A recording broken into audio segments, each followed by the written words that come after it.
Hello दोस्तों, मैं भिंग तिवारी अभी वाइन्स में आपका फिर से स्वागत करता हूं। हमारी इंडियन हिस्ट्री में कुछ ऐसे इंसिडेंट्स हैं जिन्होंने हमारे प्रेजेंट पर बहुत बड़ा इम्पैक्ट डाला है, जिसमें हमारे देश के संविधान से लेकर नेताजी की गुमशुदगी की बातें आज भी चर्चा का विषय बनी रहती हैं। ऐसे कई इंपॉर्टेंट इंसिडेंट्स में से आज हम बात करेंगे बेरूबारी केस पर और समझेंगे कि आखिर ये केस था क्या। कहते हैं बेरूबारी मामले की नींव जून 1947 के टाइम पे पड़ी थी, जब तत्कालीन लॉर्ड माउंटबेटन ने भारत के विभाजन का फैसला सुनाया, जिसका नाम था माउंटबेटन प्लान। भारत और पाकिस्तान दो देशों में बांटने की तैयारी हो रही थी और वो भी इतना बड़ा काम सिर्फ 72 दिनों में ही किया जाना था। इस पार्टीशन का तय करने के लिए सर रेडक्लिफ को बाउंड्री कमीशन का हेड बनाया गया, जिसके बाद 5 जुलाई 1947 को रेडक्लिफ भारत आया, जिसके बाद उसे 5 हफ्तों का समय दोनों देशों की बाउंड्री तय करने का दिया गया। सोचिए 5 हफ्तों में इतना बड़ा डाइवर्सिफाइड इंडिया को बांटना कितना मुश्किल काम रहा होगा। रेडक्लिफ ने जो पार्टीशन की लाइन खींची उसे रेडक्लिफ लाइन के नाम से जाना जाने लगा, जिसके बाद भारत और पाकिस्तान के बीच आगे जाके सीमाओं का विवाद खड़ा हो गया। ऐसा ही विवाद है बेरूबारी मामला। बेरूबारी उस समय के ईस्ट पाकिस्तान और आज के बांग्लादेश और भारत के जलपाईगुड़ी यानी वेस्ट बंगाल की सीमा पे था और 8.75 स्क्वायर माइल का एरिया बेरूबारी संग जाता था, जहां उस वक्त 10 से 12 हजार लोग रहा करते थे। रेडक्लिफ ने जलपाईगुड़ी जिले को भारत और पाकिस्तान के बीच पार्ट किया था। उस समय बाउंड्रीज की एक्सेप्टेंस थाने की सीमाओं के आधार पर करते थे।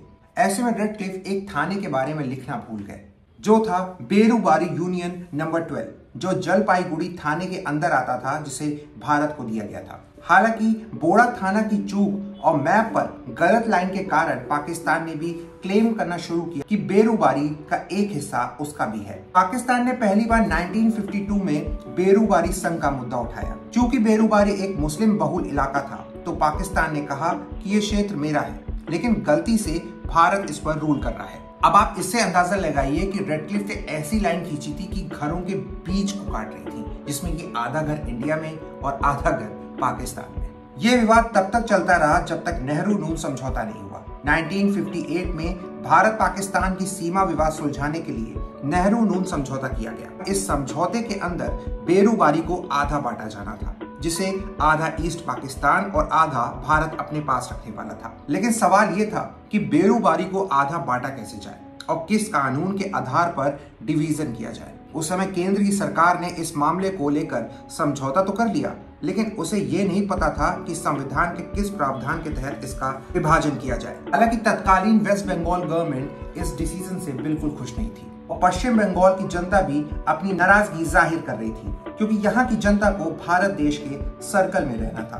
तत्कालीन नेहरू सरकार के खिलाफ काफी आंदोलन भी होने लगे थे और सवाल ये था कि भारत अपने हिस्से का क्षेत्र को दूसरे देश कैसे दे सकता है। दरअसल कॉन्स्टिट्यूशन में भाग 1 के आर्टिकल 3 में ये कहा गया है कि संसद कानून या विधि बनाकर किसी राज्य की सीमाओं को छोटा करके या किन्हीं दो राज्यों को आपस में मिलाकर या एक नए राज्य का निर्माण कर सकती है, और इसी आर्टिकल 3 के अंडर किसी राज्य का नाम भी बदला जा सकता है। क्योंकि वेस्ट बंगाल गवर्नमेंट समझौते और डिसीजन के अगेंस्ट था, इसलिए इस काम को करने के लिए आर्टिकल 368 के अंडर कॉन्स्टिट्यूशनल अमेंडमेंट की मांग करने लगा। भारत के प्रधानमंत्री पंडित जवाहरलाल नेहरू ने इन सारी बातों से भ्रमित होने के कारण इस समस्या को तत्कालीन राष्ट्रपति डॉक्टर राजेंद्र प्रसाद को सौंप दिया। राष्ट्रपति को आर्टिकल 143 के तहत सुप्रीम कोर्ट से परामर्श लेने का अधिकार होता है और राष्ट्रपति ने इसी अधिकार का इस्तेमाल करते हुए इस मामले में सुप्रीम कोर्ट से इन दो चीजों पर अपना परामर्श लेने का निर्णय लिया।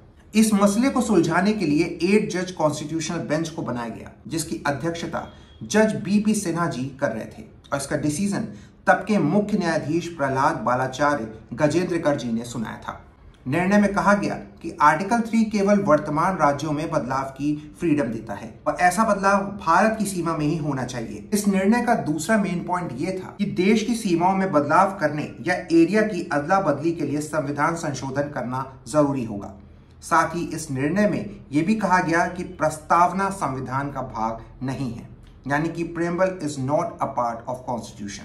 इसलिए बेरूबारी का भाग तय करते हुए तत्कालीन नेहरू सरकार ने 9th constitutional amendment act of 1960 को लागू करते हुए उसे ईस्ट पाकिस्तान को दे दिया, जो आज बांग्लादेश के चिट्टगोंग एरिया में है। आपको क्या लगता है, बेरूबारी केस में नेहरू सरकार का डिसीजन सही था या कोई और विकल्प भी ढूंढा जा सकता था? कमेंट बॉक्स में मुझे जरूर बताइएगा।